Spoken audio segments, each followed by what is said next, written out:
फिर Alexander Pope ने भी यही सोचा कि ठीक है, मैं कुछ ऐसी स्टोरी लिखता हूँ जिससे कि इन दोनों फैमिलीज़ का क्लैश जो है वो ख़त्म हो जाए, यानी दोबारा से इस छोटी सी बात की वजह से इतने ज़्यादा ये लोग एक दूसरे से दूर हुए हैं तो हो जाए। और यही हुआ जब अलेक्जेंडर पॉप ने ये पूरी पोएम लिख दी। तो ये इसने 2 दफ़ा लिखी थी। पहली दफ़ा लिखी थी उसमें कैंटोज 5 नहीं थे। सेकंड जब इसने रिवाइज किया इस एडिशन को तो उसमें थोड़ी डिटेल में और चीज़ें डाल दी, लेकिन पहले सीधी सादी कहानी थी, यानी कि लड़की है बेलिंडा नाम की और उसके साथ जो है बैरन नाम का एक हीरो है। तो वो ऐसे एक पार्टी में जाते हैं, वो बालों की लट काट लेता है और बस जो है वो उनकी नाराज़गी हो जाती है, लड़ाई हो जाती है। लेकिन बहरहाल जब इसने ये पोएम लिख दी, पब्लिश हुई और लोगों में बहुत ज़्यादा इस चीज़ को पसंद किया गया कि इसने जो है वो कितने फ़नी और बड़े लाइट मैनर में चीज़ें लिखी हुई हैं और साथ ही साथ इसने सोसाइटी के जो इविलनेस उसे नज़र आ रही थी उसको भी हाईलाइट किया हुआ है। तो सब ने एडमायर भी किया। और फिर इसका जो मेन मकसद था, जो पर्पस था इस स्टोरी को लिखने का, इस पोएम को लिखने का, वो ये था कि उन दोनों फैमिली के क्लैश को ख़त्म करना चाहता था फर्स्ट ऑफ ऑल। और सेकेंडली वो ये चाहता था कि अपनी जो एक कह लें कि फुलिशनेस है या जो बुराइयां हैं जो उसे अपने मुआशरे में नज़र आ रही थी उनको हाईलाइट कर सके, रिवील कर सके और अनमास्क कर सके उन अपर क्लास के लोगों को जो अपने चेहरों पे मास्क, झूठे मास्क चढ़ा के रखते हैं, लेकिन इनवर्डली वो बैड इंटेंशंस उनकी होती हैं, लेकिन अपेरेंटली वो शो करवा रहे होते हैं कि they are very kind hearted, they are very honest. तो ये चीज़ थी। तो बहरहाल ही वॉज सक्सेसफुल, जो उसका मिशन था वो पूरा हो गया।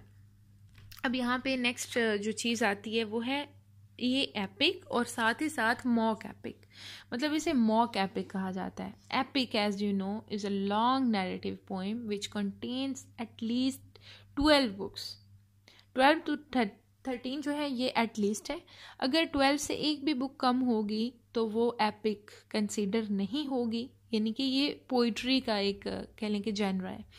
और अगर ज़्यादा करना चाहें तो ज़्यादा उसमें 40 बुक्स भी लिख सकते हैं, 50 भी, 100 भी लिख सकते हैं, लेकिन 12 से कम बुक्स नहीं होनी चाहिए। तो इसने एपिक मतलब लॉन्ग नैरेटिव पोएम है, तो इसने बुक्स की बजाय क्या किया कि कैंटोज में उसको कन्वर्ट किया है।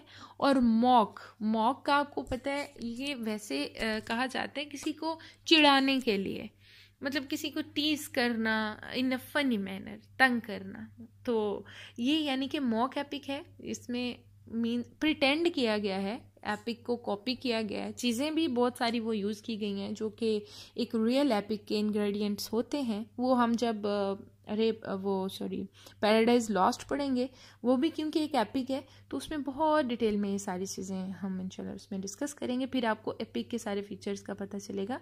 तो यहाँ पे भी बहुत सारी चीज़ें जैसे कि use of supernatural machinery, gods and goddesses की वॉर और ये सब दिखाया गया है।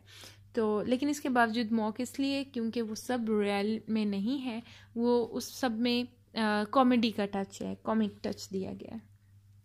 उसके बाद देखें, क्योंकि इसमें पॉप को हमने देखा कि उसकी क्वालिटी थी या उसका जो है वो ये था कि वो एक स्टारिस्ट भी था, सटायर किया करता था। सटायर क्या है?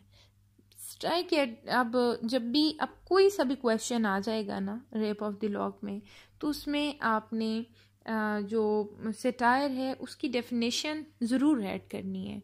Like it's an obvious attack on somebody or something that the author happens to dislike, कि एक ऐसी चीज़ है जो राइटर को बिल्कुल पसंद नहीं है और उस पर वो एक इस तरह का अटैक करता है जिसको कि अब्यूजिव टॉक कहना ज़्यादा सूटेबल होगा हमारे लिए, और उसमें इस तरह की बातें करता है, मतलब क्रिटिसाइज ही करता है और हाईलाइट करता है। और इसका जो एम होता है वो यही है जो हर राइटर का होता है, like it is for reformation of the society.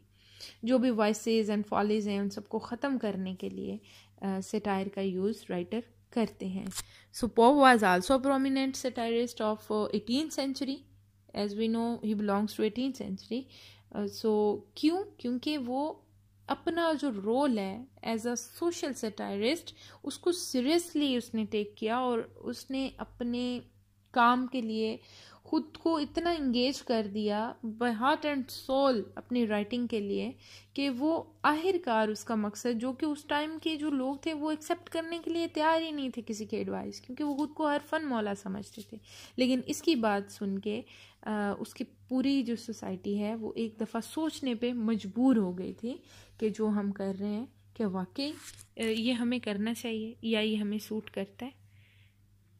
तो बाकी ये है कि इसमें अगर आपको बायोग्राफी से रिलेटेड कोई क्वेश्चन आता है तो थोड़ा सा इसके कैरियर के बारे में लिख के वो ऐड करके आप इसको थोड़ा लेंथी कर सकते हैं। बाकी पॉइंट्स तो आपने ऑलरेडी रीड किए हुए हैं, इसकी बायोग्राफी, इसके सोशल सर्कमस्टांसेस ऑफ ज़ीरा, बस वो सारी चीज़ें भी ऐड कर देंगे।